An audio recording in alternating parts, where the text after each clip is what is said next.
Hello everyone and welcome to the podcast. It's just a podcast for Reign of Fire and I'm pressing play on the Blu-ray PlayStation in 3, 2, 1.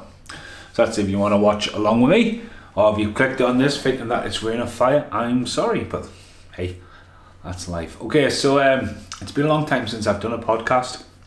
I'm actually doing this one in my living room, so I'm looking straight at the screen, not being sidetracked doing video mastering. Me and Carl haven't done a podcast for ages. I seen Carl yesterday. We were actually talking about getting a podcast going and I thought I'll get one done today.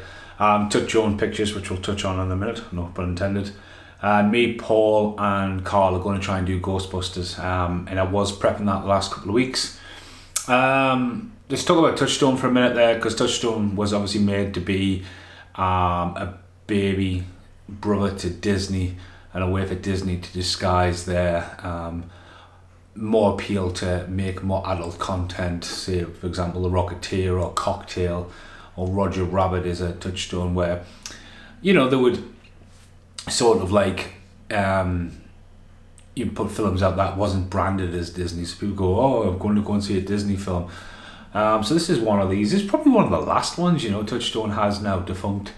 Reign of Fires, I just remember this coming out, and you know, Dragons, I think Dragonheart was quite a big movie for when it came out, but I've never floated the boat with Dragonheart. I've never seen Game of Thrones watching this as well, but as we've got the montage starting at here, I watched this a couple of nights back, and obviously I have this on VHS. Always quite liked it. I think, you know, obviously this film is one of the reasons we have Gerald Butler. You know, I think he's got a big break in this. Christian Bale and Matthew McConaughey hadn't exploded yet, but you can tell these were backed as the two next big people to be in it. Obviously Bale will become Batman shortly after, and I think Matthew McConaughey's just done great, and he looks absolutely fucking jacked in this, hitting the bald head with the Abraham kind of beard. And this is essentially a British film, and I get into quite a few debates, I wouldn't say arguments with people, but like, you know, people go, oh yeah, like great British films, and you're like, Reign of Fire, it's fucking not British. Well, it is, it's set in Britain, it's all set in Britain. Well then, the Alien and Aliens, they're not fucking British films, they were fucking made in Britain. It's like, it's one of those weird things, you know, like, you know, like, are you trying to tell me where the money comes from, you know, that's produced? But obviously I don't think Britain gets enough credit for how many films, like Batman, oh, it's a British film. No, it's not. Yes, it is. It's made in Britain, isn't it? And this one is, for example, made in Britain. Obviously construction work going on here. You know, there's a lot of films I remember from back in the day where they've kind of got like a very solid intro. I think intros are very important. It's so easy just to do a black screen fade, which works fine for John Carpenter's The Thing.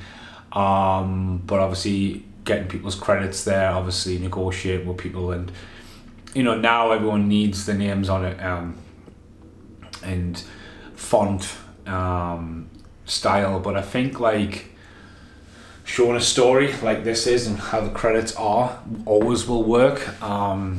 It's a very dark intro as well. It's a childhood trauma. And it sets up, shows you how the dragon will appear in a second and just wipe everybody out. But I think it gets a bit weird, you know, like going forward, he's got the dragon breath and mythology and stuff like that. So again, this is the first podcast I've done, so I will apologise. I'm a little bit off-centred and a little bit offbeat with a lot of things. I've chose a 96-minute movie.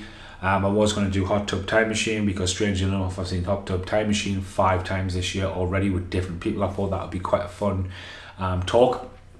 But I do know the Creature Feature podcasts do get quite a lot of talk to, and I reach out and contact a lot of people, even though people go, Lonely Tree, whatever. You know, like, again, I do this because I want to do it. It's not made for monetization and all that kind of stuff. And I like sharing my passion in movies, and I'll be honest with you, I haven't been able to do podcasts mainly because of my phone. I lost my granddad Alzheimer's this year, which has obviously been a big part for the last year. I've probably mentioned in previous podcasts, it's hard to get a podcast in. It's hard to get a podcast uninterrupted. I'm sitting here on a bank holiday Monday. I'm going from here to film some additional content for something I'm doing away from Lonely Tree. And then tonight, straight into Lonely Tree. So I thought, you know what? I can get this recorded now. I can when I get to the studio later on, this can master away and this can be uploaded tomorrow, and there's a podcast straight out. So this is probably one of the quickest podcasts, I think, coming out, turnaround. So anyway, Dragons, I think this film, its availability, it's had a few different editions. On VHS, it had a brilliant The Dragon Up the Side breathing fire, which is one of the iconic shots of the movie when the big bad just wipes fucking everybody out. I mean, what an irresponsible bastard here. Yeah, kid, come down here, go and climb in that hole. It's like, what a fucking unforgiving fucker. Yeah, so where's your kid at? Oh, he's in that hole.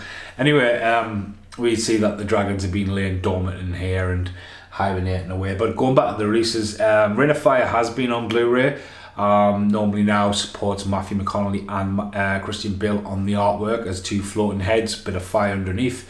The edition I am looking at right now is a very extraordinary one, actually.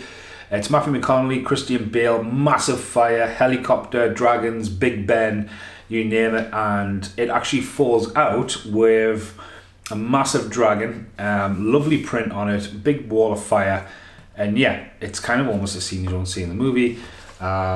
Looks scratched and burnt. You pull it out, and it's a red box edition. And it's got the original VHS artwork on, which I think looks class, and I'm happy to own this in my collection. I've never went for it on Blu-ray. I mean, if it was there and I was, again, missing the days of when Blu-rays and stuff were multi-buys, I would have got it. But there's one reason I wanted to watch this film for as well and watch it as a podcast. I hate CGI fire, as we get our first look at the dragon and its very eeriness appear of the face. I think it's dead creepy. You know, like it comes down, it spooks down, it's got an evil look, it's very quick. But yeah, that's what you kind of need. And you see bits and bobs of dragon skulls there, little bits of information, and then, you know, he comes out with like the dragon eyes, the red eyes, fucking oof. But yeah, obviously his mom is about to get crushed to death, and we get the obviously dialogue from Christian Bale, again with his grunty voice. And he fast tracks to how like someone came along and just wiped the fucking universe out, and how much we rely on technology now. Me personally, I fucking wasn't the dragon's fucking claw, it was the fucking drill head. He went past it. Anyway, like technology, you know what I mean? It's like how much we now rely on technology. I've had a tablet that I've had for years, and it's fine, and all of a sudden it doesn't work. The internet doesn't connect to it, had enough. This first bit of CGI fire there, not bad, as you can get in the lift, and the guy gets his comeuppance for lighting a cigarette. But yeah, it's like, you know, how much we depend on technology and the communication breakdown in here, how they just don't know, and they've just got to survive. I think this film takes there's a film called Colony, it's very similar in kind of style, where the end of the world happens. I know the Colony had a recent release on Blu-ray. He's an amazing shot though. Here comes the dragon, goes past, eyes there, big crush. And I think this film, the CGI is great. Other films around this time, like Godzilla 98 and all that, where I think the CGI is one of the biggest things in this movie. I think it's done really well. But again, I'm going to watch this now. And the horrible realisation that his mum has been crushed to death, plus with her eyes wide open. But she's protected him. She is literally, you know, saved him. And it sets up his vendetta as we drift off into, you know, normally like this would be mainly where the credits would roll over, but they've opted to do that beforehand, so you can kind of take in the grasp. And it's always really good to see intros like this, where like in montages. They did one recently on like I watched the one about the Chicago 7, the trial of the Chicago 7, and obviously what they've done again.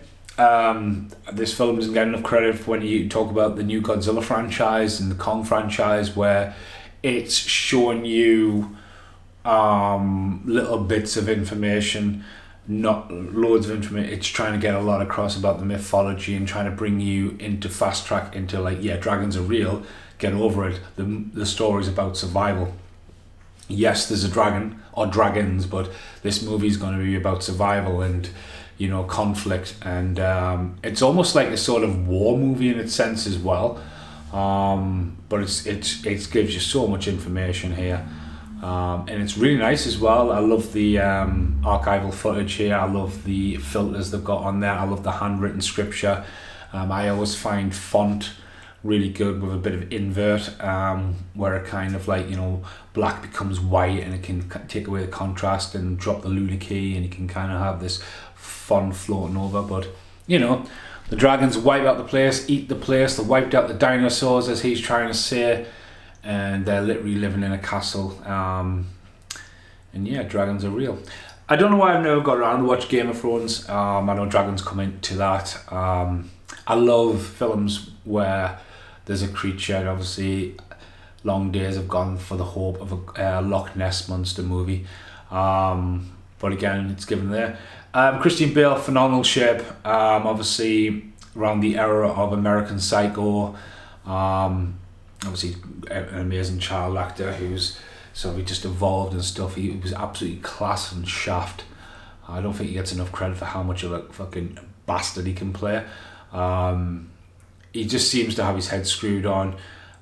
He kind of feels to me like a kind of guy, an actor, where he will survive anything. He is there to survive, and he always looks like he's thinking when he's not. So, but yeah, obviously they're all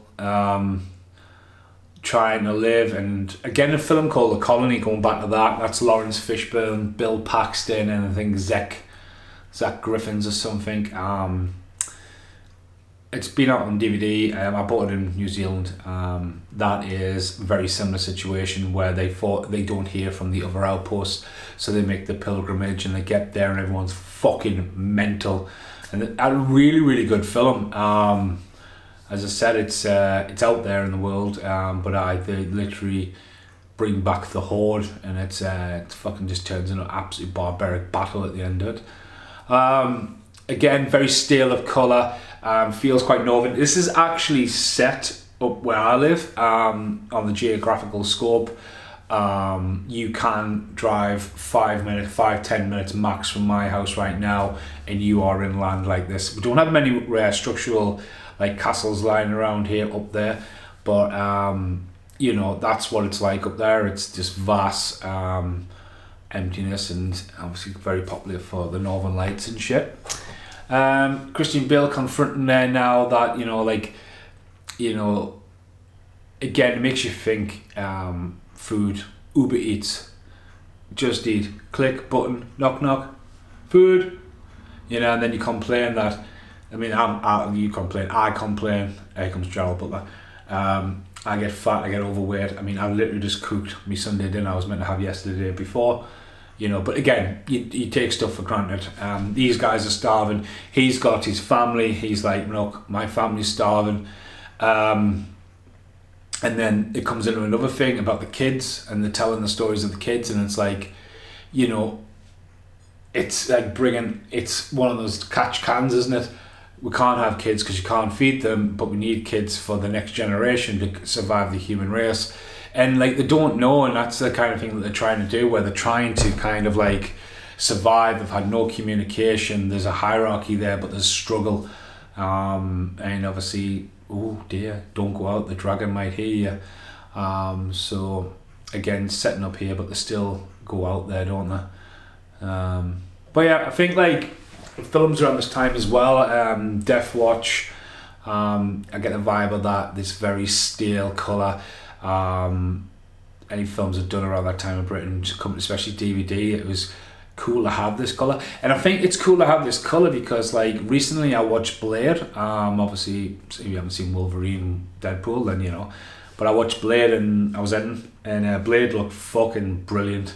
It's a Star Wars reference again, probably Disney, they would have had clearances, but I watched Blade, and Blade looks stunning. But remember Blade on VHS just looking so dark, and red font, not great, but obviously on the new screens it looks good. And that's where the time was telling. DVD players came along, but tellies hadn't just got to that point yet. And I think people were saying on DVD that these drain colours kind of give more to the televisions that they could do, especially with them being backlit. I think that possibly could be a reason. There's probably someone who's a film choreographer or photographer go, no, fucking you're wrong there. But again, it's what I'm trying to say by this you can see this is a product of DVD and back tube lit televisions, where they just didn't have that colour palette yet to be fucking hell. And like Blade, Wesley Snipes, I mean, I'm just live life, everyone's everyone, but Wesley Snipes is super black in Blade with all his ghetto. You know, he's got the black car, it's at night time. There's a shot where he's by his car, and on VHS, it's just a blur of darkness. On the concept I watched the other day, it looked fucking stunning. The shades, the colour, the on his suit, you know, like the definition between, it just looks stunning. And I think that was totally lost in VHS and DVD, and I think like as format evolves, there's something about a disc and like plugging it in and like you getting the content. So as I've just waffled away there, again, I remember saying it's my first podcast in a while, and it's quite hard to do when you're not distracting like that, but yeah, focus on. They tell the stories, building in the heritage of like, look, fucking, there's a fire extinguisher in the background, love him scanning shots. It feels quite isolated as a set here. There's another film called Enemy of the Gates as well, where it's very dark and they're going to sneak out and they've got the beds and it's on. Bit of Matrixy vibe, maybes. Worry, Fallout, and you know, because we're getting into it. Not a very long movie, as I said. It's not being reeditioned. It falls under the Disney factor now, so I'm sure if a steelbook came along, I would buy it. 4K release, I think it would look lovely on 4K. Got very Robin Hoodish, yeah. Very dark. Obviously Dog Soldiers, very close to the time as well for this, where you know, it's been remastered and revisited and getting the treatment. So we get a bit of a hint there. The dragon just fly back. We've got the Watcher at the top of the castle keeping an eye out. Or is this when the kids want to listen to the breathing? There's a bit of a... See, this is very dark and quite near it. But yeah, I think this is where the kids want to hear the dragon breath. And I'm like, really? It is, isn't it? They're at the door. Yeah, I want to hear the dragon. So, I mean, what? He got sprayed in the eyes by a dragon, and now all of a sudden he's got dragon breath. Again, like Robin Hood, Prince of Thieves. Oh, it's an American movie. It's fucking all shot in Britain. It's like, oh, British films. Robin Hood, Prince of Thieves, Braveheart. Oh, it's Scottish. Right, I'll let you off with that one. But you know, it's one of these things where it's not like, oh yeah, it's all set in New York. Yeah, it's all filmed in Australia. That can happen. But yeah, again though, my argument with Alien, right? People go, no, it's not a fucking British movie. It's not shot on any continent. It's shot in space. It's set in space. So yeah. So these go all out like looking like druids here. Little capes on. Looking like they're about to help out on fucking Hot Fuzz. But they go down to the fields, and again, survival, not letting the crops, the seeds, you know, they've got the plantations there, you know what I mean? It's the bare minimum of civilization, you know what I mean? I mean, me personally, I've been really trying to get on top of my garden, and I was really happy with it, and then all of a sudden I was like, fuck, the border's looking really shit. And I was going up, and every time I'm going to Poundland each and every day, just buying loads of grass seeds. I don't have a massive garden, and I hate fucking... Like today, Steve, my next door neighbour, started lawnmower, and I was like, oh fuck, that means I won't have to do mine. As she runs in there, and they're just fucking eating all the fucking tomatoes. And I was wondering what the fuck was going on, and guess what? My fucking stepdad had been coming around like a Christmas fucking elf and sprayed weed killer, and he's butchered me garden. And my mum went, well, you know, it's got no weeds. I went, but I went from looking at a lovely grass, and here's the summer to, what the fuck? Is it winter already? So here comes the bell. Obviously, telescopic guy at the top is aware that something's going on. They all try to get them into hiding. They've got the sprinkler system set up for a protocol of like basically keep it wet, but obviously trying to bury down ventilation and all that. But again, you know, they're all like Gerald Butler's demise later on. Basically, much it's just like there's almost no escape from these creatures. I will apologise in a bit though, as I was watching this and I did obviously fall asleep. But the film is there. I remember this is their, you know, kind of like, you know, Anaconda era, you know, cool creature features coming out where they were taken quite seriously and not like flying Sharknadoes and stuff like that. Has a very alien-free look as well. That's another fucking British film. There's the bird, and basically, again, I think here where it comes out, you know, you hear the fucking roll of the things, everyone's like, oh, what's going on, building the suspense, and then it fucking just miraculously fucking hoofs out the sky, doesn't it? And then this one kid just like runs along there, sees this other guy praying, and the guy's like, does that, and the guy just pretty much like, he runs past him, he meets his own demise here, and whoomph, comes flying down. So again, the fire effects, only gets eaten. That is not bad for when this was made. I haven't even got IMDb ready, but what year was this? It was a long time ago. It's around the early 2000s, I would say. Copyrighted, Benavista, PAL, English. Yeah. We'll get an IMDb for a second. Tagline on the box, nothing. Tagline on the other box, nothing. 12 though. As the dragons come down to just wreak hell, burn everything. Obviously there goes the crops. And then the idea that it's the little dragon. Really good fire effects there though. But there's a little dragon and then there's a big dragon, and no one's seen the big dragon except for Christian Bale. So let's have a look on IMDb. I'm surprised it never had a sequel, just to cash in, because like Dragonheart, obviously Sean Connery, Dennis Quaid, had 4 or 5 sequels, and I think one of the latest sequels is like a 15. I think it was started with 2002 this came out, excuse me. Dark fantasy. Oh yeah, because they come in a fucking flame retardant suit in it. 6.2 on IMDb. Yeah, it's a fucking exterminator again. Silly but entertaining B-grade post-apocalyptic thriller. It's not a bad word for it. Fire by Jimi Hendrix is used on it. Yeah. So the tagline is "Fight fire with fire." This is indicating that obviously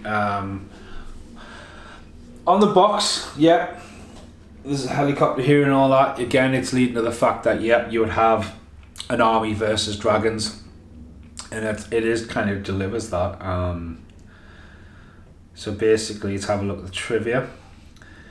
The method in which the dragons expel fire is inspired by 2 actual animals, the spitting cobra and the boomerang beetle. Okay. It was filmed in Ireland, so this is an Irish film. So, okay. In the Wicklow Mountains. They're allowed to film there under the condition that they'll clean up entirely after themselves without damaging the landscape. I've often told the story, like, you go to New Zealand and, you know, capitalising on tourism and stuff like that. There is an amazing cave system near Nelson. It's just over the Nelson, near going along the coast route, and me and my brother went.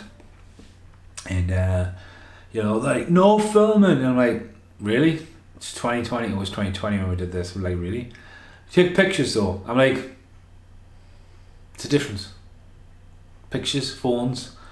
Hey, you gonna fucking watch? I mean, whatever. But yeah, it was all because Lord of the Rings was apparently filmed there. There's a really good shot of the dragon there just mooching along. And I love the grid. That must have been so hard to kind of really do CGI wise. You know, there's a dragon eating everything. But yeah, apparently Lord of the Rings, when you went in, it was Lord of the Rings, Lord of the Rings, Lord of the Rings. And when we came out the cave, you're like, yeah, that scene there. And it was like one of the Instagram posts where someone's got the picture and they're lining it up with actually the location. And you fuck off, that one scene in the entire franchise, The Lord of the Rings. But I was actually there for the cave.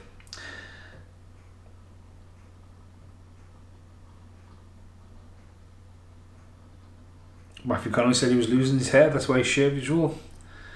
So there's a couple of things on IMDb. Ireland's first major outbreak of foot and mouth in almost 40 years meant the production company needed special permission for the location filming took place in Dublin. I'm actually in Dublin in 2 weeks' time on tour, so that's an interesting one. During the film and fight scenes, well, I've got the film takes place between 2008 and 2020. Well, okay, dragons did not appear. The castle, yeah. Jack Gleeson plays an uncredited member of the audience watching Christian Bale Star Wars act. He would also share the scene later in Batman Begins. So there's a crossover there. There's someone about the helicopter. London scenes were filmed around the old hotel grounds of Pigman House Power Station in Dublin. So it's all filmed in Dublin and set in England. So there you go. Bit about the rifle. The dead dragon was designed and built. Okay, yep. Despite top billing, Matthew Connelly does not appear in the movie for 30 minutes of the film.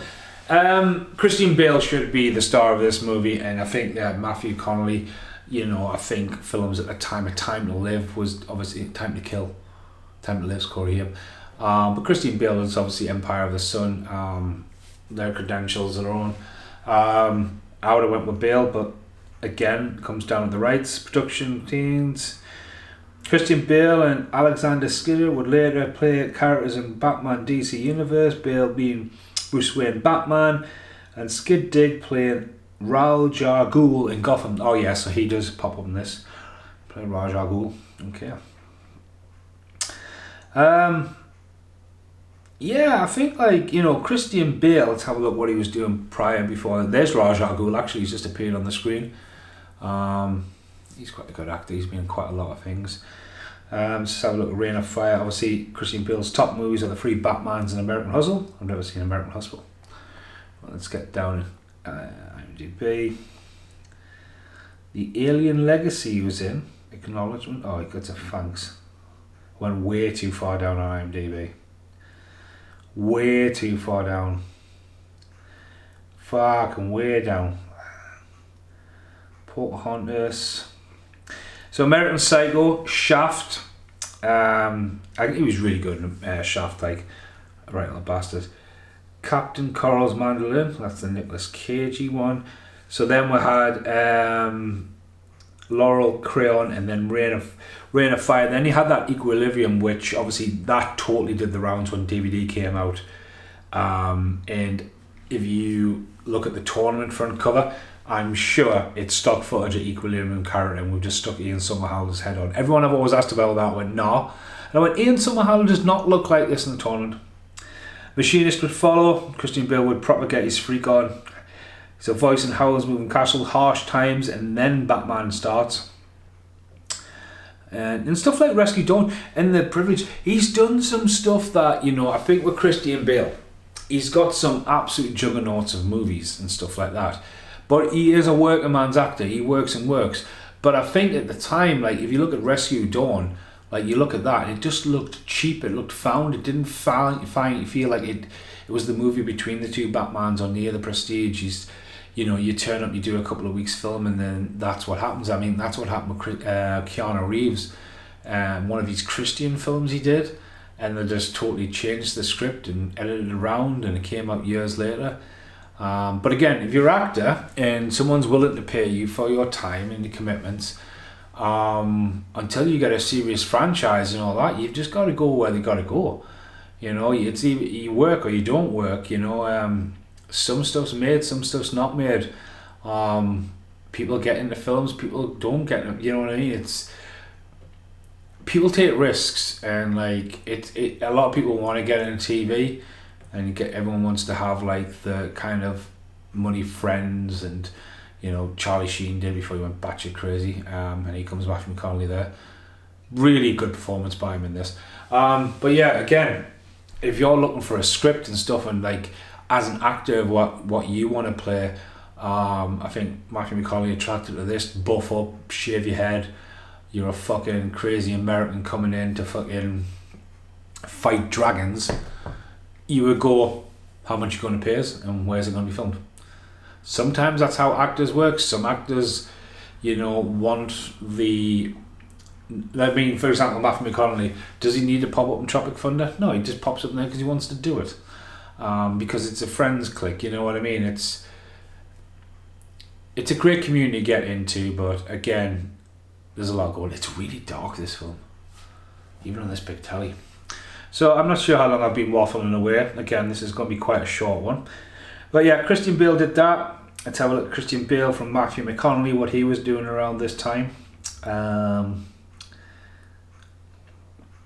His IMDb as he turns up and negotiate. His top films are Interstellar, Dallas Buyers Club, Mud. That's why he lives on the island, isn't it? Magic Mike. And he's in actually Deadpool and Wolverine as Cowboy Pool. But yeah, okay. So let's go down around this time. So U-571, I remember seeing the pictures. He's the boat commander.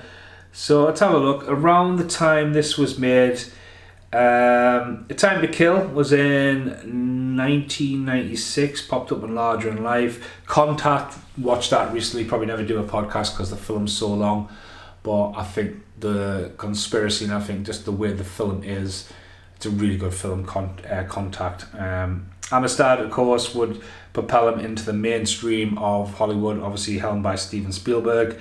Newton Boys, some of that seems to just ticked all the boxes for the right cast at the right time and completely forgot about that until I seen that there. Welcome to Hollywood himself. Ed TV, obviously probably would have been a bigger hit if it wasn't right next to fucking Truman Show. U-571, The Wedding Planner, that seems like a massive leap. But yeah, was Wedding Planner that long ago? Right, so before this, he starred in Frailty, which is an amazing movie. Directed by Bill Paxton. If you haven't seen it, if you like him in True Detective, you'll love him in this. I think he plays Adam in that. He does Adam Meeks, and then he did Rain of Fire, and then Tiptoes, goes back to Safe Hollywood Failure Launch, pops up in Paparazzi, which again is a really good Mel Gibson movie that's just fell on the radar. Serena, yeah. Two for the Money. Two for the Money. He seems to have a consistency here where he does mates jobs, romances, Wedding Planner, like there, How to Lose a Guy in 10 Days, and then he does Failure to Launch, and then he reunites with Kate Hudson in the absolute brilliant Fool's Gold. Fool's Gold is one of the best love stories. Then goes to Ghost of Girlfriends Past. Lincoln Lawyer's there with him. But yeah, he is worked. Obviously, Days Confused. True Detective. Yeah, Interstellar. Never watched that all the way through. Gold, Dark Tower. That flopped. Serenity Sky movies. And then obviously in more recent stuff, The Gentleman, which he was brilliant in that. So yeah, it's said like both of them. When you look at their he probably didn't want to get typecast as the love comedy, and I don't think Christian Bale's ever did something like that, where he's in the romantic ones. Christian Bale to me is a very deadly serious actor. I think he really, really goes into a character, and that seems weird for him to go in here, but I think, yeah, it's a dragon story, but I think the core here is he is the leader of this small community. He's feeling the weight of the world, he feels the responsibility, everyone is his, and he knows the fight, and he's going to sacrifice himself every time. He's not exactly going to throw people to the wolves. And then here comes these guys, they've got tanks, they've got helicopters, they've got the machines, there's hope here, so he needs to take that risk against like that. And I think we're coming in Matthew McConaughey, he's coming in completely looking jacked, almost unrecognisable. And again though, it's that time where fucking tribal tattoos. He's covered in tribal tattoos, and that to me like shows like the time period. There's a lot of tribal around the late 90s into the 2000s, and he's rocking it. Gerald Butler though, again, comes off as a great best man. He does a very similar role in, is it Timeline with Paul Walker, a Richard Donner movie, where he plays that buddy kind of guy. That's another film that's really disappeared. It's quite a good one from what I remember. I bet that was a nightmare sorting the dialogue and all that, fucking trucks going past, but nothing what they've probably done in war movies. See, it's very bright. Like, there's a lot of white in the background sky. So yeah, they come in. They've got a helicopter, and we've had no dragons. Oh, there's the helicopter. So they get stalked in a bit by a dragon, and there's a brilliant shot when the dragon takes out the castle, without a shadow of a doubt. One cast I would have tried to get in here if this was down to me. The guy with the telescope, I would have made it a little bit bigger role, and I would have probably went for Christopher Lambert. If you were looking how you would produce this, and like you were looking, because like, you know, you look at movies like this and you're like, you audition, you get the best actors and you get them at the base rate, you know, it's their big break.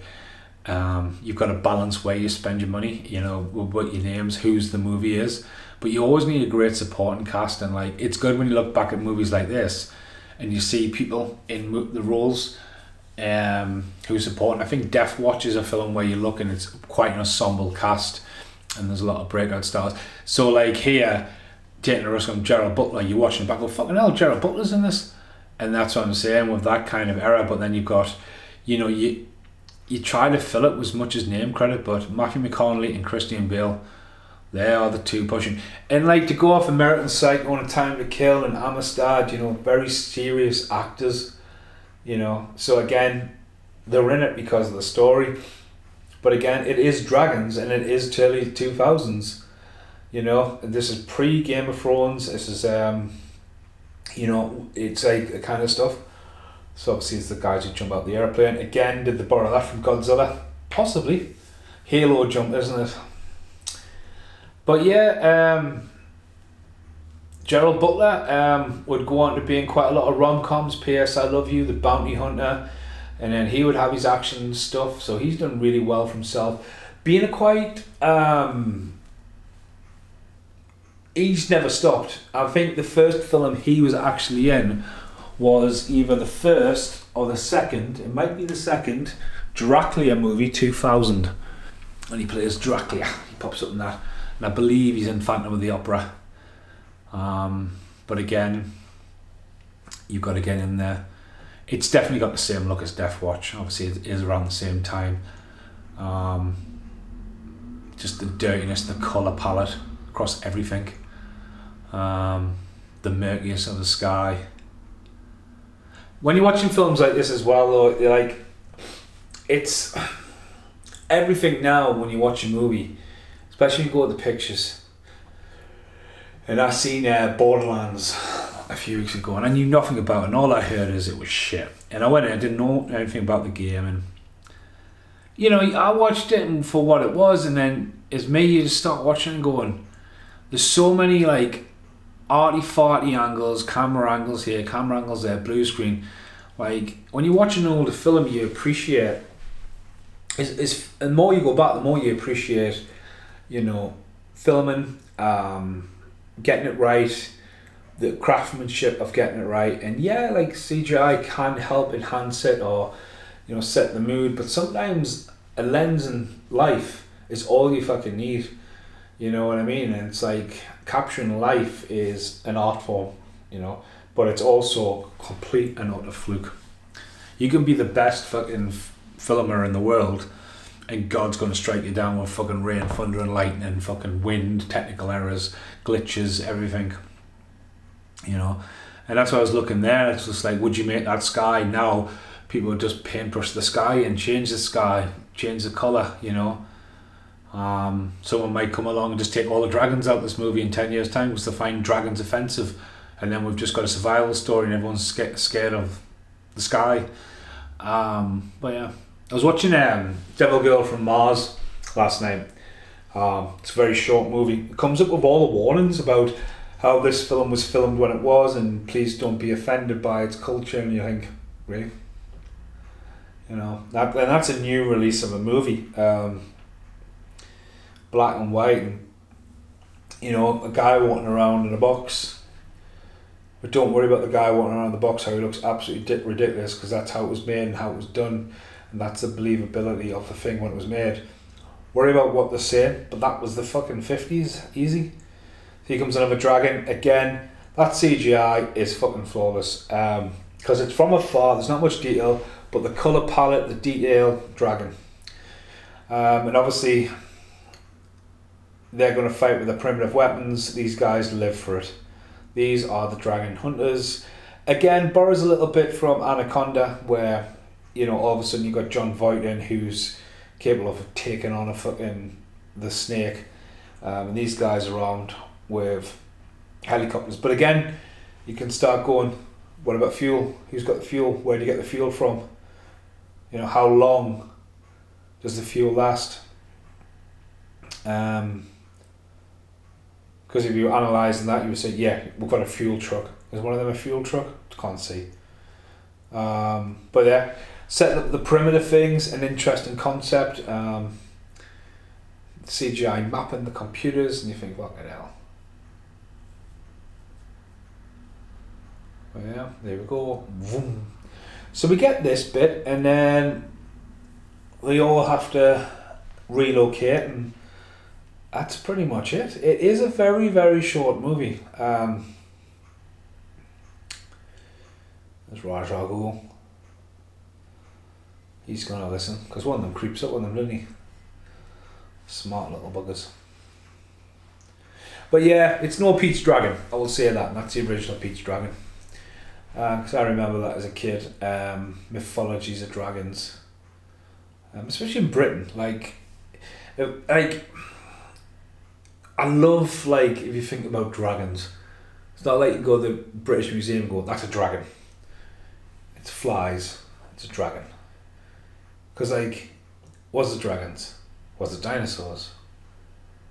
And there's so much, like, you're thinking, and I go, well, there wasn't a dragon. But there's a Komodo dragon, that's called a dragon. But big flying ones, like, Incredible Fred.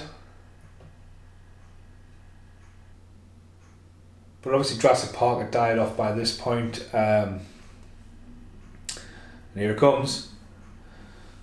Helicopter versus a dragon. Now this is what probably would have been marketed to be in the movie. This is what you need to do. And this is what we're going to get. And obviously they're listening. Some crazy feedback going on there.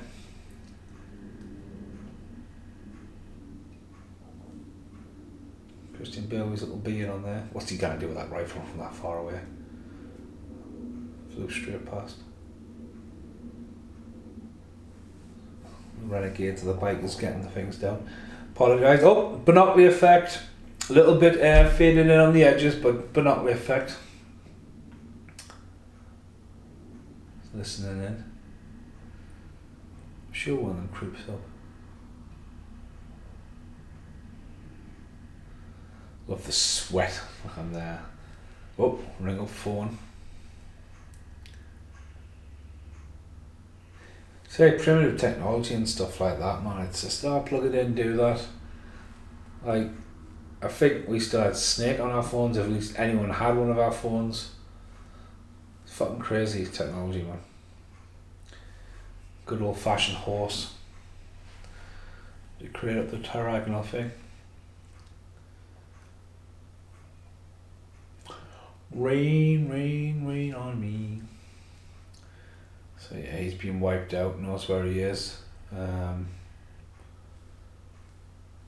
Great shot coming down. Impending fucking doom. Even the horse just looking him far behind. Right. So he's gonna be part of the team here, set it up. There we go, maps are on.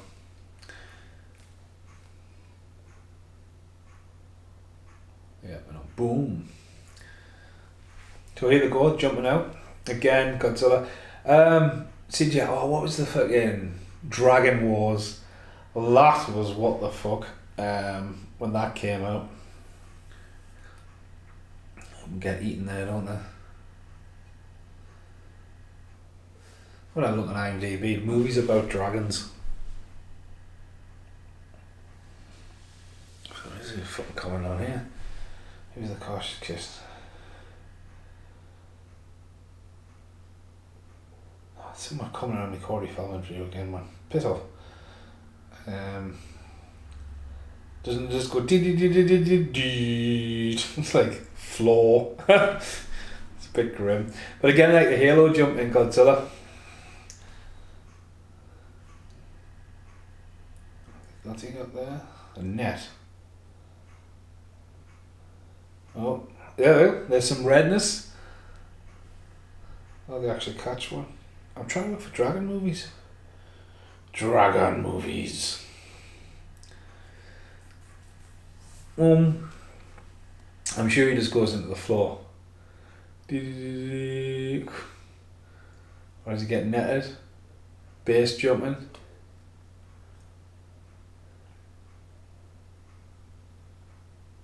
I'm glued. Bit of fire. Oh, he's burnt to a crisp a little bit. He's still going. Dragon's following him. Dragon backs off. And yeah, dead. Pretty brutal.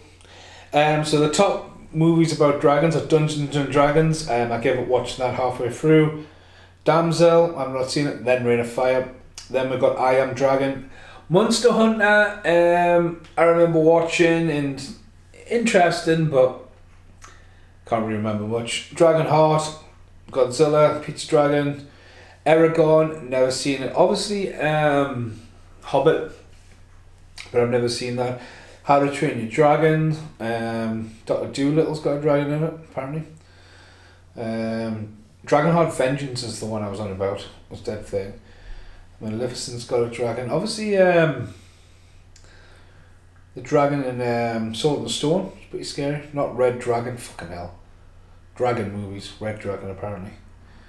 The Mummy, triple-headed dragon, interesting concept. Dragons, My Father's a Dragon. Shrek. So again, this is pretty much, do you notice how obviously it's not a film, Game of Thrones didn't turn up there, but pretty much the most serious dragon movie out there on a big budget. And again, talking about Game of Thrones and how popular that being, how this is not regularly available, and it hasn't seen a 4K or a nifty steelbook, especially how much effort they've put into the DVD I've got. It's pretty cool. So this dragon's still on the fucking warpath. Oh, that's a crooked little crosshair. But yeah, there he is. Woomph. Took a shot there. Boom. Bit of fire. Really good shot. Dragon goes down. A lot of great, using dust and all that to hide a lot of it for the physics, the weight of it, but yeah, spot on. And then this would be what I caught on IMDb before, who's ever built this as a model. It's fucking class. Like, that's the head there and all that kind of stuff. Like, they've built it, show it, do you know what I mean? Like, CGI, I think one of the problems with CGI in this era is the more you show it, the shitter the brain goes. It's not right. Like there, fine well that's built right in front of him. It's a dragon's head, it's bleeding, its tongue upside down. The actors just hoofed into it. But this is the time where they didn't want to show practical effects. It was all about the CGI. It's still suffering from the wrath of Jaws. It's like if you look back at Anaconda, the first one, and like the anaconda head, I think still looks quite terrifying. Yes, it's just a big puppet thing, but the bit where is it Mikkel when he gets eaten and he gets wrapped around and the CGI just has not fucking aged well. But yeah, big party here. Everyone's got the lights on. Fucking don't worry about the rest of the dragons. Hummers. You know, they're all geared up. Fucking hell, man. The lights are on. Fucking, they're asking for it here. You know, they are asking for it. Lights are on. Fucking dancing around. And then they come in. Well, to take everyone away.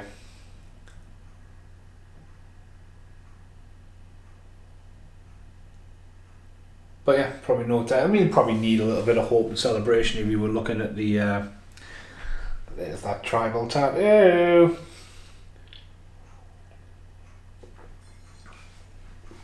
But yeah.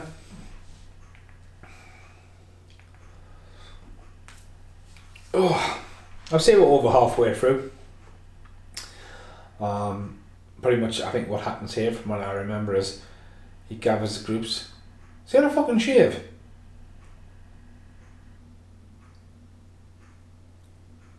Where's Matthew McConaughey's beard gone? Has he just had a butchery shave? Has he been singed?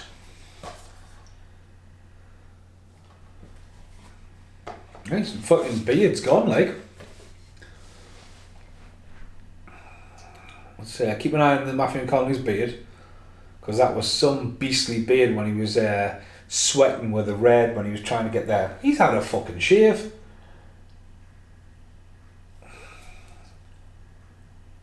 Tears in his eyes, leading the speech.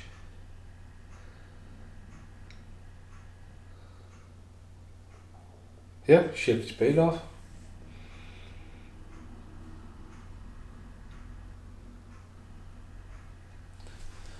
Yeah, if you want to see the movie, obviously that Colony one, I think the thing that works with that movie is Bill Paxton basically looks after the place while Lawrence Fishburne, I'm sure there's a couple of other famous people in it. Anyway, Lawrence Fishburne goes off to see this colony and they get there and they're all fucking mental and they come back and Bill Paxton's just fucking lost the plot. Quite a good film. Enough for me to buy it and bring it all the way back in my suitcase because it was on Blu-ray in New Zealand. But yeah, I'm just very curious about Matthew McConaughey's beard gone there. But who else is in the colony? Reign of the Colony. No, obviously did not delete me fucking first bit on IMDb. The Colony. 2013 for The Colony. It is Kevin Zegers.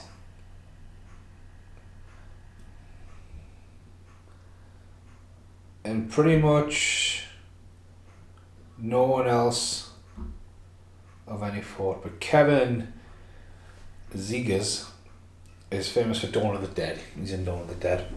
It was enough for him to headline the cast. Well, you got yourself stuck there, man, haven't you? Sorry, my neighbours just got stuck outside the house. Not my problem. Right, okay, so Matthew McConaughey and Christian Bale sweating it off. They've had the party. He's totally shaved, like all the men he's died. The Halo jumpers. God, I wouldn't even want to think of fucking the impact of like the skydiver, you know, that floor. That's obviously that's one of the things that sent him off, and he's went to get the dog tags of all the people have fallen. Hopefully he hasn't been crawling through fucking dragon shit.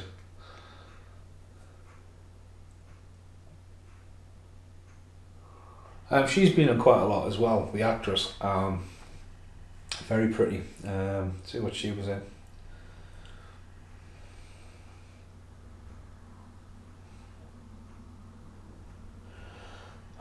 This is a bit of a talking exercise for me as well, like, so I've got actually some script to read after this, and I've got horrible toothache.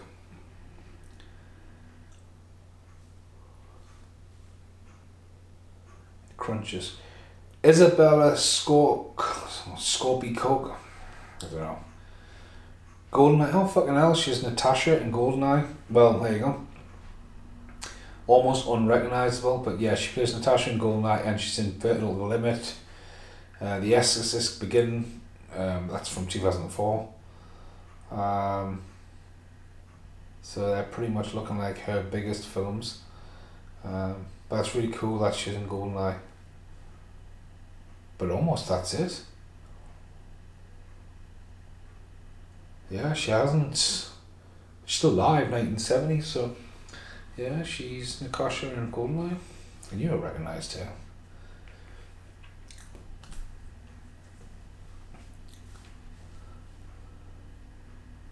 Dun, dun, dun. Aye, Matthew McConaughey has lost his beard. Very dramatic scenes though. I mean, Christian Bale looks like he could rip your fucking head off, like. What the fuck is that? Are you serious? That's the most terrifying ice cream fucking truck I've ever fucking seen. I'm sorry, I need to film this ice cream truck.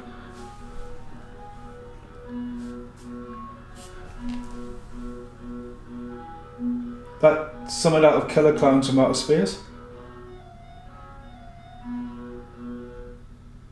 I'm fucking terrified. I am not going out there. Ice cream! So yeah, sorry about that. Was not expecting. Fucking, that sounded terrifying. I just need to send that to Theo actually. So yeah. He rallies the troops here. Does anyone want to come with them? They are the Dragon Slayers.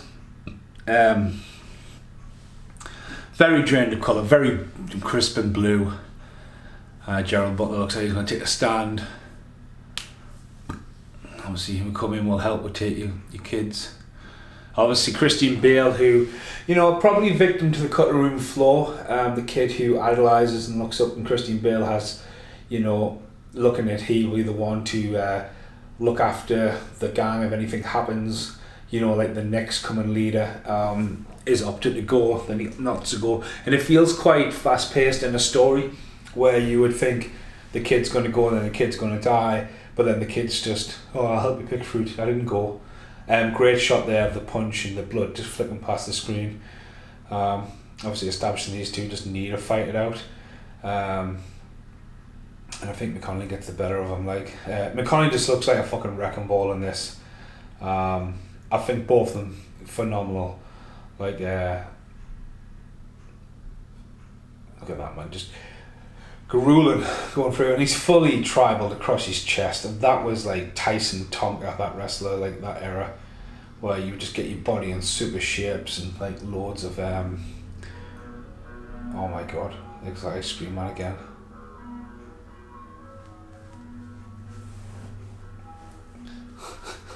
Fucking hell. Right, it's gone. But yeah, great fight. Both men fucking blood and fucking eyes and full on psychopath eyes, and seriously so dark though. Like really dark, and like the contrast and it almost feels like my telly's not right. What a strut. What a strut, but what a shot.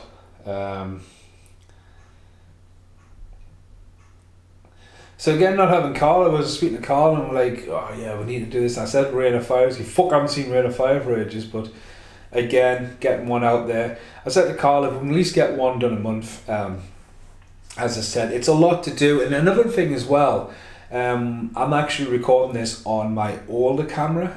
I've got the twins, as I call them. The reason I bought a newer camera is the camera I've filmed a lot of my stuff on was great. It was just the on-off buttons had its day, and the undercarriage is a little bit cracked, and obviously with the other camera it was full, and obviously I'm always deleting stuff and all that, and if you're doing a podcast, you know, that's a lot of like files it's a lot of, you know, time on the camera. So basically you need to get it off the camera as soon as possible, develop the audio, and then master it. And space on computers, space on cameras, and I thought to myself, oh shit, why don't I just use the older camera, because it's just sitting there. So that's plugged in, it's the old tripod and all that, so yeah, hopefully this is fine. Christian Bale chucking on that stuff. I can still hear that ice cream van. That ice cream van is fucking terrifying. So he goes to his little mate, which again, I feel this is proper victim of the backstory not being great, like.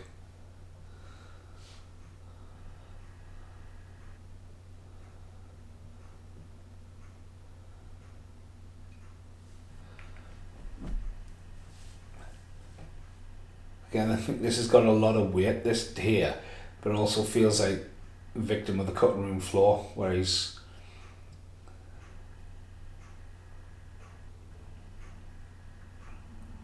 he's just like, you were going to be the leader. And he's on about, obviously, he wants to be one of the guys who jumps out the helicopters. How long do you think they live for? Oh, no. I mean, that must take some balls to jump out of a helicopter, the parachute to begin with, but to jump out knowing that, yeah, going to have a dragon behind you. Like, fucking hell. It's like proper kamikaze.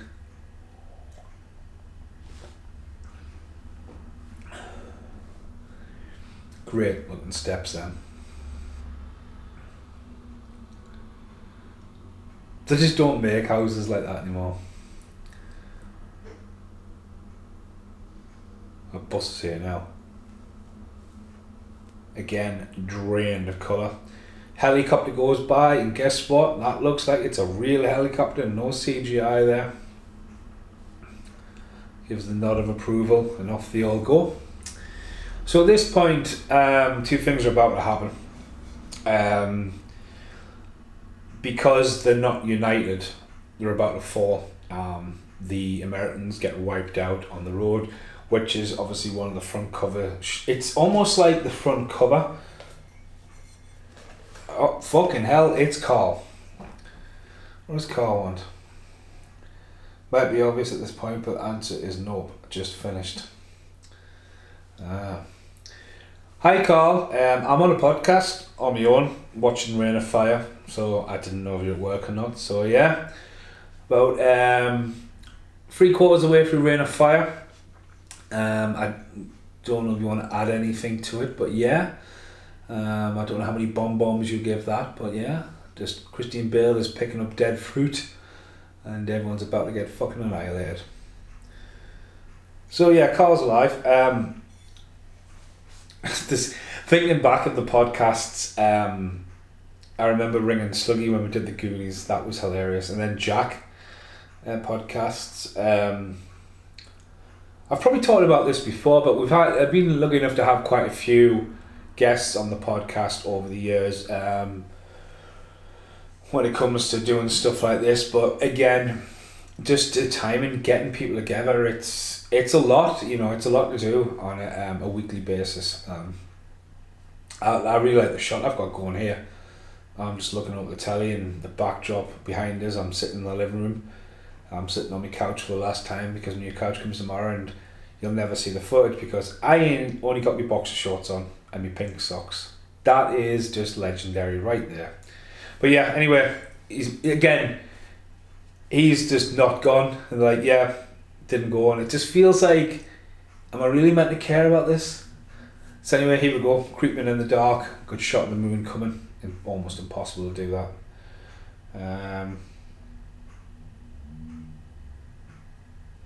Obviously, oh yeah, walks up the dragon's corpse. Again, get that on camera. Really good shot of Bale there. He's got some kind of vendetta. He sees the eggs, doesn't he? And obviously the one male dominant. Fucking horse is spooked. He starts digging in like fucking hell. I mean, they can't be hungry, like fucking it's that era, fucking get that dragon cooked. But again, where would you cook if it's got like the ability to create fire? So it's probably poisonous. So yeah, Yeah, the American's about to get wiped out on the road before Carl interrupted us. The front cover. See the front cover, like burning down London. There's a really good shot here when the big bad comes up and just fucking rains down and fucking wipes out the entire group, and McConaughey just survives underneath the tank, I believe. But like before, when he hit the dragon with a harpoon, why the fuck did they not have that tank ready and just fucking? Why did we not get a tank just going boom and wiping out this whole unit here? One of them should have been a fuel tank, like a fuel truck. No exit, 666 London. I mean, that's quite a drive. I was watching Brave Star. I was watching Brave Star last year. I was watching Braveheart. I picked it up for 50 pence on Blu-ray. And the fact that they fucking are bouncing around the UK like there's no fucking tomorrow. Like, a lot of people in America must think Edinburgh is right next to York. York is right next to London. There's a good fucking few hours drive between the two. And the fact that they are dancing around like fucking William Wallace is fucking everywhere in that movie. And you think that would take fucking weeks to walk from Edinburgh to London. And yeah, just like these. Next scene, they're now in, especially they're in a fucking tank. Do you know what I mean? How many miles an hour do they go? Collins, listen to me message. Yeah, Matthew McConaughey's beard's definitely gone. I would understand if he'd shaved it off, but it looks like it's been fucking hacked off. Senses danger. These guys are about to just get absolutely annihilated. It's the big bad as well.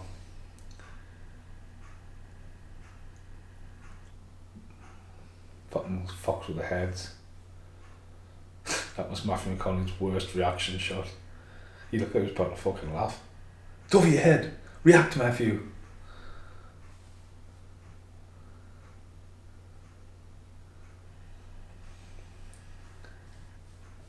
Follow the guns. A lot of light and flare and smoke. And here it goes. Slow motion guns. Yeah, I mean, this is the big one. It just wipes everyone out in one go, doesn't it, here? So Connie ends up underneath the truck, the tank. He's almost done in. And just the sheer mass, it just goes along, and what a shot, and that has totally stood up. It's the big bad, it fucking wipes out the entire freak in one go, and off it goes. But again, there's only one male, and it started in London. Has it wiped out the rest of the world? Is it one male? Is it just that one big bad male? Again, it's just a movie, I know that, it keeps in contact. But then this one male goes from London and he's about to fly all the way up here in record time. He's just about to fucking take them all out. He knows the plan. It's like the shark in Jaws' Revenge, it knows the plan. Built in fucking CGI, built in fucking sat nav.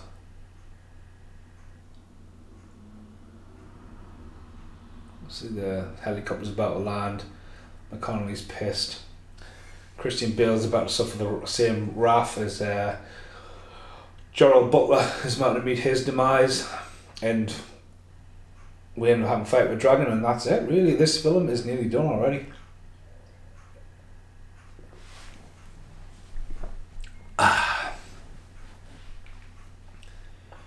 So I'll tell you a little story today, just why Matthew McConaughey reflects. So if you've seen my movie, Searching for Chambers, I'm sitting in my living room, and if you see the opening scene refilmed for that movie after Mark's death, the last ever time I seen Mark leaving the house, he was walking down the street to the Ultimate Warriors theme tune, and Mark tragically died a few days later. The other day I was in Smith's Toys, and they had priced up the brand new wrestling game. So here comes the dragon creeping up. Look at it, it's a stealthy little ninja. It's got all the way up there. Ra's al Ghul's like, ooh, why is the window getting so warm? It's totally went under the radar. It's just fucked up Matthew McConaughey. Boom! And then it gets to them. I mean, again, that shot maybe hasn't turned out so great visually. That is good. Christian Bale still in the fucking field, shit the bed, fucking someone's on fire. And off he goes on his little horse. But I just love the shot where it goes up the top of the castle and breathes down the fire and just wipes out all the doors. And obviously Gerald Butler doesn't sacrifice himself, he just makes kind of the wrong decision, which is also tragic because like life happens. I mean, it could have gone one way or the other. But yeah, he's struggling to save everyone, get out. But yeah, it got the wrestling game half price. It wasn't meant to be half price, but I got it half price. And this morning I've tried about 8 times to try and beat the Ultimate Warrior in showcase mode as Rick Rude from WrestleMania 5 showcase. And the wrestling game has no he's the shot here. It's fucking class. It's there in the darkness. It's just a very, I love sinister shit like that. I think they did it really good in Godzilla Ghidorah, when Ghidorah just dominates the world. But yeah, Eren over, swoops down, and then comes back for a second killing, and blasts everyone. But yeah, I was playing the game, and the game's like, it says, oh, you got to do your signature move, and you got to do your signature move, and the computer just reverses it. Then it just fucks you over every chance you get. And I generally felt the sense of Mark sitting with us today, Mark looking down with us, Mark sitting next to us, and every time I lost, I heard his laugh in my head. And even though it was frustrating, and there's probably 12 matches more to do, I honestly generally think like that just it nearly had tears in my eyes. So that's just a little story of today. I'm doing that, did a bit of housework, learned the lines for me other thing to do, and I thought, I've got a podcast to do. So yeah, Carl has replied as Christian Bale is trying to save people. Never finished it, mate, bought a pirate copy around, which was fucking awful. We made it through the beginning when they were doing the Star Wars play and turned it off. Wasn't long after that I turned back onto crime and started funding the Odeon. So Carl's never actually seen Reign of Fire. Again, this comes along at, when DVDs were getting heavily pirated, and look at this shot, man. The whole creepiness of the bat gremlin there with eerie wings. Here comes the sprinklers set up earlier on in the movie, keep them all wet. Gerald Butler's about to commise. Don't worry, I'll sort it. Boom. But yeah, I said I was going to have a fire extinguisher. Yep. And boom. Again, the fire in this is, where it should be, and for someone that's 20 years old, the fire effects still to this day come out and they look shit. But Gerald Butler's just been absolutely crisped. Christian Bale reacting how hot the door is as well.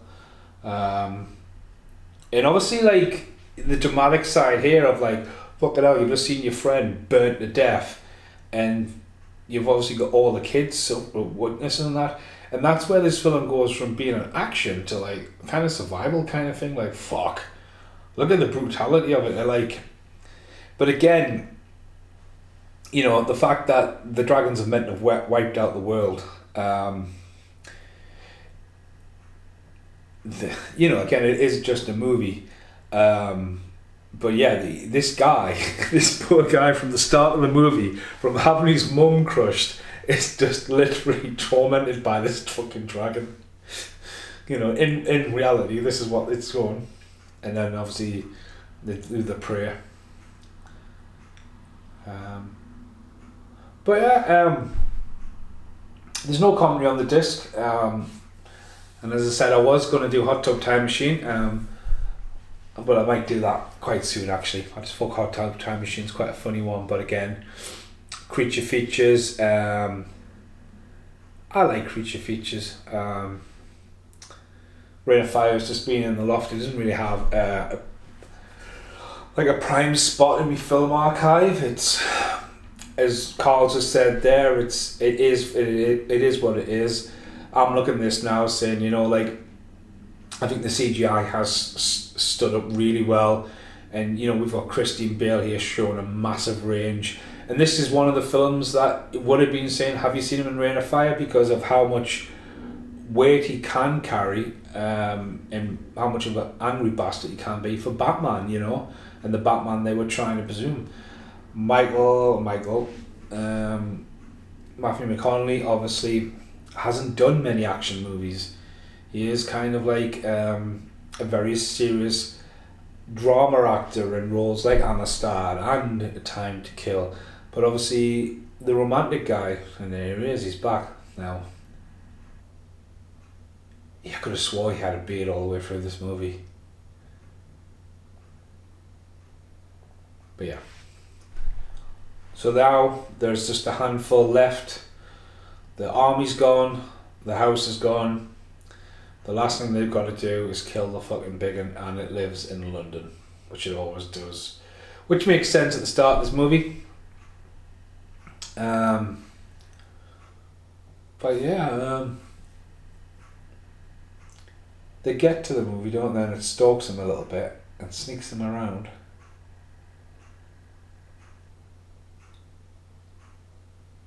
But yeah, again, dragon movie in a modern day era. Why's that kid got the train? Why does he go swinging?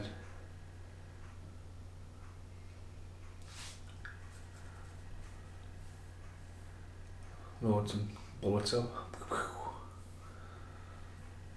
Got his rifle.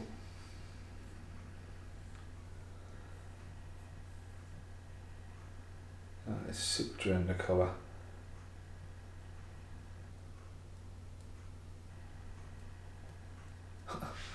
Fucking gun right to his head. He's just fucking saved it.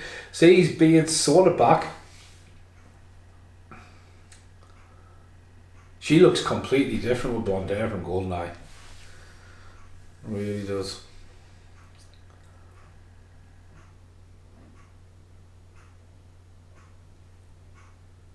He's so angry. Ginger look. So you could buy Matthew McConaughey being Bale, you know what I mean? It's like, or Two-Face. McConaughey's got that kind of, you're going to bring him in the Batman world, how he looks here, because this film's not too far of like how Batman is, how drained of colour. I'm just going to take the helicopter down to fucking London here. Some great shots there, right down the coast. Stick to the coast. Again, I mean, look at them shots, man. Again, 2 helicopter kind of day around the coast and stuff like that. Get it in camera. Boom.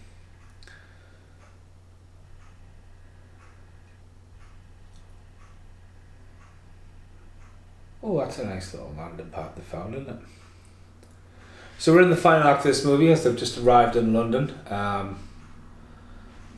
Bale's hair looks a little bit longer, I'm not going to lie, as they get off the wharf. There's the 3 of them left. McConaughey, the pilot.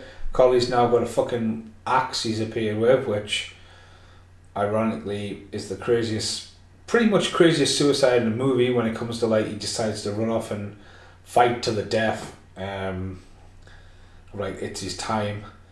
Axe the fucking thing in the face. They're at London, obviously that's Big Ben, which we didn't really see destroyed like it is on the front cover of the DVD. I'm guessing that's meant to be Big Ben. The back gremlin on top of it there. So she would have been a Bond girl, but about 5-6 years later. Said she hasn't done much according to IMDb around there, but again, you get good paychecks, invest well, you do something well with your money, you don't need to work. Boom, great shot. And there's the big one. So that's showing you how big that motherfucker is. And he starts eating them. So obviously they're starving. So it starts ripping each other to bits. I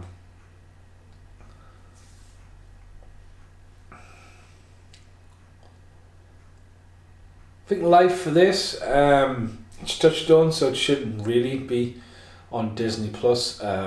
Personally, I'm not really. Oh, it's weird actually. I'm at the moment. see, Rain of Fire is a good example of this. In my loft are all my DVDs, and there's fucking hundreds of them. And I need to get up in the loft and sort it, because I had a massive lot of stuff come down when my gran passed, and then I've been sorting the middle room out. And I originally thought the middle room would become a DVD room, but there's been so much going on, it hasn't. And me Blu-ray player packed in the other night, just fucking ended it, broke. I made a video about it. It's a bit mental as we get Dragon Vision now, of all things. And it's hard to get a Blu-ray player. I ended up getting one from August, £90, got it in, put it on. DVD looked fine, nice sharp image. And then like Netflix, so I signed up to Netflix, and then Netflix crashed twice, fucking broke. Tried watching someone else, and you're sitting there going, right, what am I gonna watch? What am I gonna watch? What do I want to watch? What do I want to watch? I don't trust Netflix as artwork. Like, I don't trust it. I think the artwork on Netflix is shit. And then the trailer starts, and I don't want to see that. And I remember like thinking, fuck, I'm gonna have to now get my ass up and return my new Blu-ray player because it's not fucking working. And it finally sorted itself out. I had to do a factory reset, and now I just don't bother with Netflix. I've got all these DVDs in the loft, and I'm gonna have to. I'm really looking forward to like sitting there, flicking through them, sorting them out. Ones I want, ones I don't want, ones I don't want to watch, and then again, ones I could do a podcast, and that's where Rain of Fire's come from the early stages of me wanting to do that before the Blu-ray player actually broke. So again, we're in the last little bit of the movie. Matthew McConaughey is about to bite the dust. They've just got these Rambo like fucking darts that's going to do it, which is going to stop. They're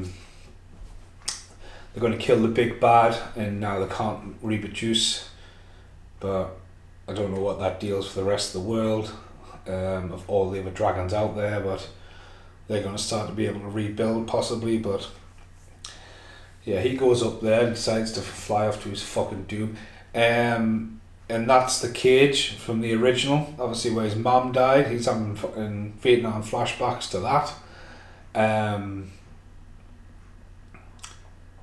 Which obviously in a TV series would probably be like, I mean, there's the cage there, he's really reflecting on it now. And there you get a flashback cut in. Which kind of feels like for a 90-minute movie, do you really need that? Because obviously now he's pissed. Like, if the film was longer and you forgot that actually happened, or you didn't realise that was him, because, like, you know, in theory, there should be a skeleton in there. No, would there be? Because the boy survived, that's right. But, again, he's got a vendetta about this thing. It's about to get full payoff. So I think when I've done this, I can quickly set up the shot and film a couple of takes in here, but I'll have to light the room up. Quite like it. So I have to put some clothes on for this. I think I will do. So yeah, I've enjoyed this. Podcast role was odd on my own, but we go out there in the world and that's it, you know. Matthew McConaughey's beard is all fucking over it in this movie. Yeah. Kind of thinking who's going to survive. I think she survives.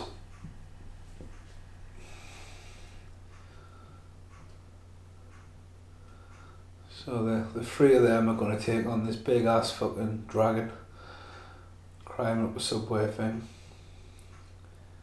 Again, movies that are set in, like, you know, especially how mass we build everything now, and then, you know, it's set in scenes like this where, right, okay, there's going to be fucking buildings like just on fire, and a subway train's like sticking up there and next to a building, and it's been there for like 10 years. It's just seen every kind of weather and destruction fall out. You think that's a class idea from a fucking movie. And it's also a classic idea for like video games like Mad Max and stuff like that, like the aftermath of devastation. But now, it will be CGI. They're actually in a fucking quite a good looking set, climbing around there, you know.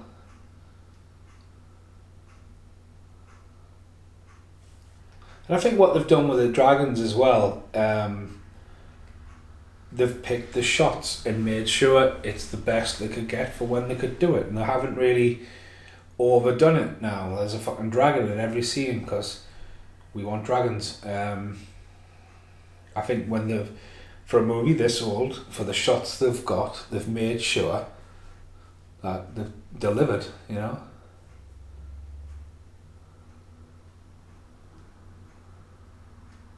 Because there's a lot of dramatic scenes in this, and people think from the front cover, dragons and tanks. I mean, I'm a bit like, they generally should have used a tank to fucking wipe out the other dragon before, instead of harpooning it.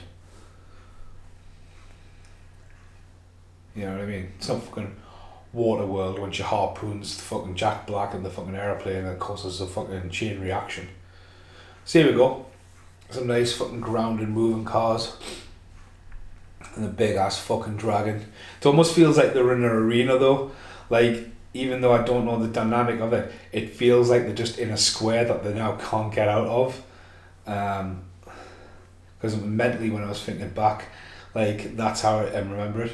Yeah, they get locked in, almost like a castle yard. It's like castle walls all around them. I mean, are you seriously trying to fucking... You've lost your bullets and you haven't loaded your gun. How unprepared are you? What if you lost? He instantly knows where it is though. Like, where'd that go? Oh yeah, because he's lost his dart, hasn't he? He had one job. Meanwhile, Matthew McConaughey is climbing the tower. Again, though, the curveball with him, he's the headline and act, and you don't expect him to die, but like in almost like a wrestling way, you know, he's like putting Christian Bale over as the hero, where you think, yeah, Christian Bale's not the headline star of the movie, but he's essentially the star of the movie, and Matthew McConaughey, you know, hardly in the movie, still gets to build. But that's what I was saying before, when the cast, if it was done now, and Gerald Butler was added to the cast list, and he was a name and all that, and then they had little actors, the London Bridge fucked up in the background as well. That's a little great Easter egg. Yeah. So he misses with his dart.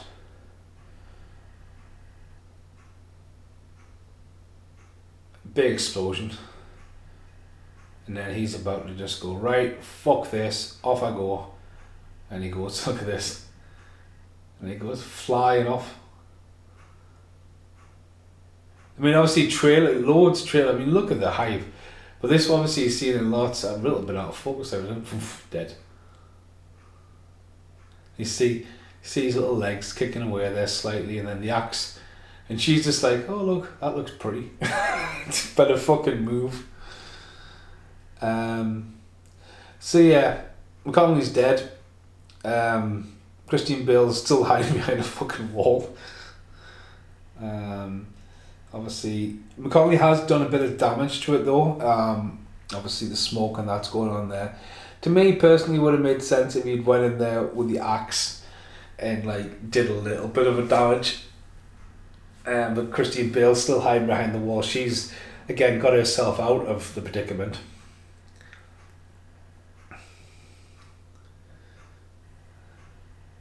And all of a sudden, oh shit, fire. This dragon has definitely got it in for me. And then it stalks them, and I think this is really scary, and like, you know, I think this, like, again, King Ghidorah and King of Monsters is really, really like well done and scary, and like, I think something like with dragons and that, the reptilian, like a reptilian's state of curiosity where you don't really know what they're doing, but the subtle head movements, the turn of the neck, the like sort of really like, ooh, fuck, like I think that's captured well, and I think that's something that you can put into like methodical creatures like that, you know. Oh, knows where the arrow is. And here it comes, and look at that. Just very good, stood up really well. Fucking get this fucking bow. Does she sacrifice herself? I don't think she does. Oh, Christian, get yourself in gear. And yeah. Boom. The CGI bit didn't stand up well. It looks good. I mean, it's got water fucking dripping out of its mouth kind of thing. Dragon spiel. I mean, it is shaky as fuck, that scene with Christian Bale. I mean, that's there. Dragon vision. Do you really need that? Boom! And that's it. It's almost like a delay. You think it's not going to do anything to it because it goes right in the back of the throat and it literally just burls its fucking neck off. That's what it's pretty much done. And then dead and done. So I mean, CGI, I mean, again, the fire effects, this film, you know, you just need to look at Backdraft, and Backdraft will blow this film away when it comes to its fire, because it's practical fire. It's a mastery. But CGI fire, there's always something that can rub you wrong about it.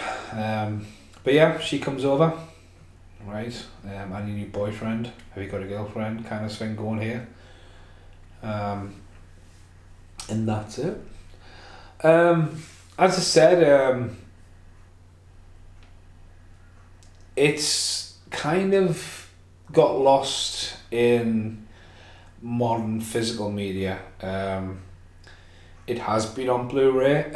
And they've tried to repackage it so you can sell it on Christian Bale and Matthew McConaughey. Why wouldn't you do that? But again, it's one of these ones where, you know, it's had its time. It is, you know, it's classed as an action thing, fantasy. It's a very dramatic movie. I think there's a lot more left on the cutting room floor when it comes to the leadership of Christian Bale's character, especially with his relationship with his young sort of protege. Obviously here it's leaving a bit of sign that they are rebuilding and there's hope for humanity going forward. But then it doesn't rule out the fact that, right, he killed the big fucking dragon in London and these dragons have wiped out the entire world apparently, you know. So it kind of like, you know, it is just a movie, so it kind of apocalyptic, kind of espionage, that isn't the word, but yeah, he's got with her, she's probably pregnant, they've built a new antenna, they're going to reach out, rebuild, and be safe, really. So overall, if you hadn't seen it, you hadn't seen it.